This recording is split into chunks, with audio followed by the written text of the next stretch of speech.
ಮಣಿ ಏನೇನು ತಪ್ಪು ಮಾಡಿದ್ದಾಳೆ ಅನ್ನೋದೆಲ್ಲ ನನಗೆ ಗೊತ್ತಾದ್ಮೇಲೆ ನನ್ನ ಯೋಚನೆಗಳು ಆಲೋಚನೆಗಳು ಎಲ್ಲ ಬದಲಾಗೋಯ್ತು. ಮನಸ್ಸಲ್ಲಿ ಇವಳ ಮೇಲಿದ್ದ ದ್ವೇಷನೇ ಸತ್ತೋಯ್ತು.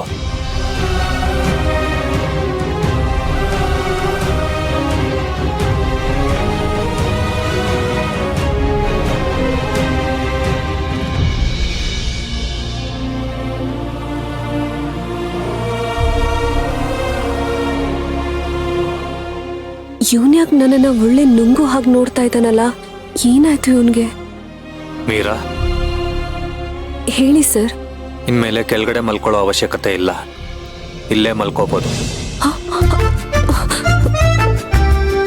ಏನಾಯ್ತು ಇವನ್ಗೆ?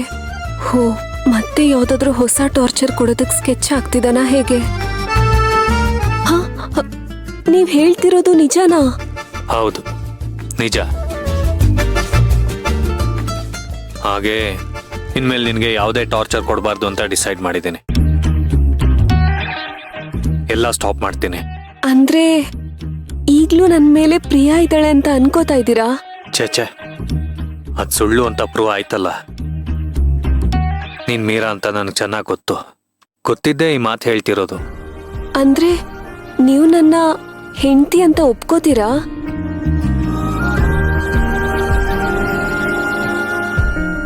ಮೋಸ್ಟ್ಲಿ ನನ್ನ ಜೀವನದಲ್ಲಿ ಮದುವೆ, ಹೆಂಡತಿ, ಸಂಸಾರ ಇದೆಲ್ಲ ಮುಗ್ದೋಗಿರೋ ಅಧ್ಯಾಯ. ಇನ್ ಮುಂದೆ ಯಾವತ್ತೂ ನನ್ನ ಮನಸ್ಸಲ್ಲಿ ಯಾರ ಮೇಲೂ ಪ್ರೀತಿ ಹುಟ್ಟಲ್ಲ ಅನ್ಸುತ್ತೆ. ಯಾಕೆ ಹೇಳು? ಯಾಕೋ, ಯಾವಳಿಗೆ ಗೊತ್ತು. ಯಾಕಂದ್ರೆ ನಾನು ನನ್ನ ಮಣಿನ ಅಷ್ಟೊಂದು ಪ್ರೀತಿಸಿದ್ದೆ. ಅವಳೇ ನನ್ನ ಜೀವ ಅಂತ ಅನ್ಕೊಂಡಿದ್ದೆ. ಆದ್ರೆ ಅವಳಿಷ್ಟೆಲ್ಲ ತಪ್ಪು ಮಾಡಿದಾಳೆ ಅಂತ ಗೊತ್ತಾಗಿ ಅವಳನ್ನ ನೆನ್ಸ್ಕೊಂಡು ಕೊರಗ್ಬೇಕಾ ಅಥವಾ ಅವಳು ಮಾಡಿರೋ ತಪ್ಪಿಗೆ ಅವಳನ್ನ ದ್ವೇಷ ಮಾಡ್ಬೇಕಾ ಒಂದು ಗೊತ್ತಾಗ್ತಿಲ್ಲ. ನಾನು ಅಷ್ಟಿಷ್ಟಪಟ್ಟು ಮದುವೆ ಆಗಿದ್ದ ಹೆಂಡತಿ ಮೇಲೆ ಯಾವ ಭಾವನೆ ಬೆಳೆಸ್ಕೊಳ್ಬೇಕು ಅಂತಾನೆ ಗೊತ್ತಾಗ್ತಿಲ್ಲ. ಹೀಗಿರ್ಬೇಕಾದ್ರೆ ನಾನು ನಿನ್ನನ್ನು ಹೆಂಡತಿ ಅಂತ ಹೇಗೆ ಒಪ್ಕೊಳ್ಳಿ?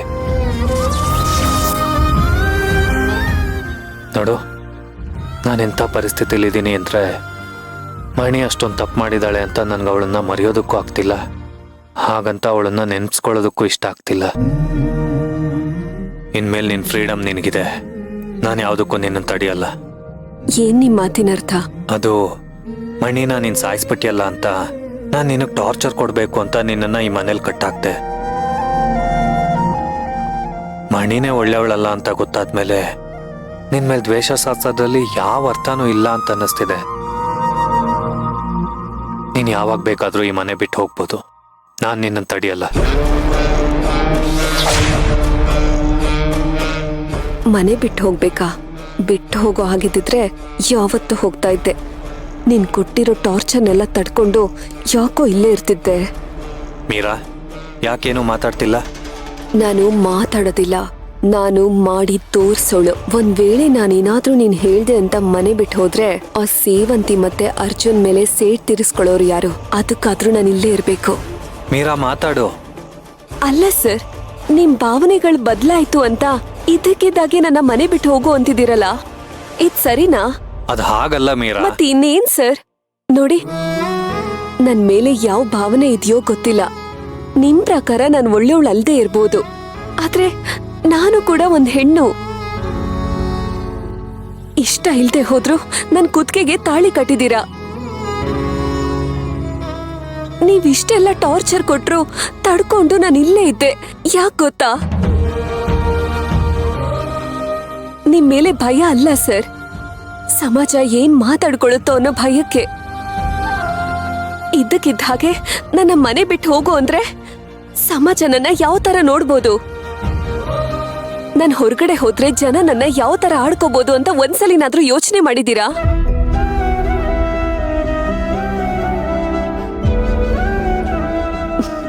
ಇಲ್ಲ ಬಿಡಿ, ಯೋಚನೆ ಮಾಡೋದೇ ಆಗಿದ್ರೆ ನೀವು ನನ್ನ ಕುತ್ತಿಗೆಗೆ ತಾಳಿನೇ ಕಟ್ತಾ ಇರ್ಲಿಲ್ಲ. ನನ್ನ ಭಾವನೆಗಳಿಗೆ, ನನ್ನ ನೋವುಗಳಿಗೆ ಇಲ್ಲಿ ಬೆಲೆನೇ ಇಲ್ಲ ಅನ್ಸುತ್ತೆ.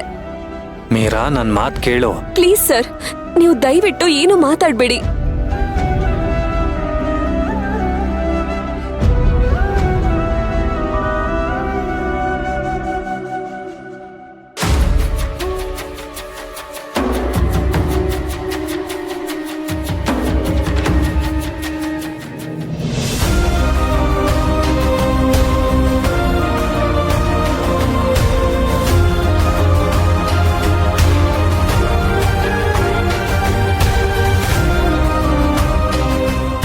ಕೃಷ್ಣ.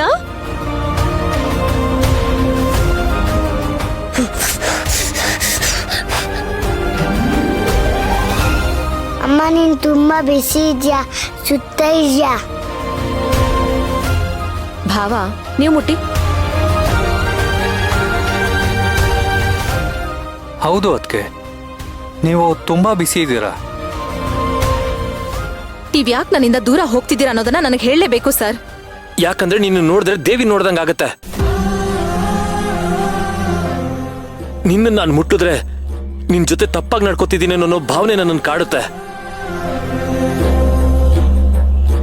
ಯಾವಾಗಿಂದ ನಿಮ್ಗಿದೆಲ್ಲ ಅನಿಸ್ತಾ ಇದೆ?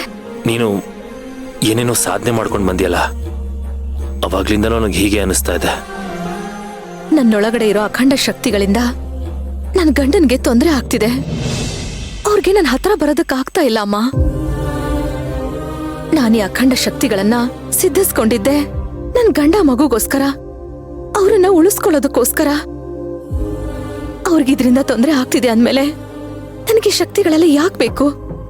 ನನಗೆ ಶಕ್ತಿ ಬಂದಿದ್ದು ಪಂಚಭೂತಗಳಿಂದ.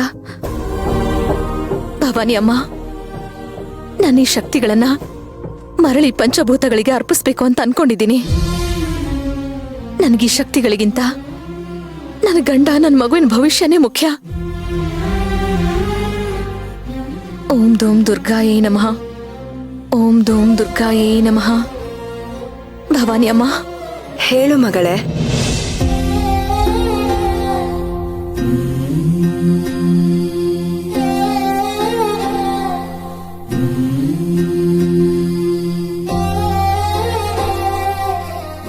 ನನಗೆ ಅಖಂಡ ಶಕ್ತಿಗಳು ಬೇಡ ಅಮ್ಮ. ಇದನ್ನ ನೀನೇ ಪಂಚಭೂತಗಳಿಗೆ ಅರ್ಪಿಸ್ಬಿಡು. ಮಗಳೇ, ಇಂಥ ಅದ್ಭುತವಾದ ಶಕ್ತಿನ ಪಡ್ಕೊಳ್ಳೋದು ಅಷ್ಟೊಂದು ಸುಲಭ ಅಲ್ಲ. ಅದು ಗೊತ್ತು ಅಮ್ಮ, ಆದ್ರೆ ಈಗ ನನ್ಗೆ ಇದ್ರ ಅವಶ್ಯಕತೆ ಮುಗ್ದಿದೆ. ನೋಡು, ಈ ಶಕ್ತಿ ಪಡ್ಕೋಬೇಕು ಅಂತ ಎಷ್ಟೋ ಜನ ತಪಸ್ ಮಾಡ್ತಾರೆ. ತಪಸ್ ಮಾಡಿದ್ರು ಕೂಡ ಅಷ್ಟು ಸುಲಭವಾಗಿ ಒಲಿಯೋದಂತದ್ದಲ್ಲ. ಈಗ ನೀನು ಬೇಡ ಅಂತ ಹೇಳ್ತಿದ್ಯಾ, ಮತ್ತೆ ಬೇಕು ಅಂದ್ರೂ ಸಿಗಲ್ಲ. ಯೋಚನೆ ಮಾಡಿ ಹೇಳ್ತಿದ್ಯಾ ತಾನೆ? ಹೌದಮ್ಮ.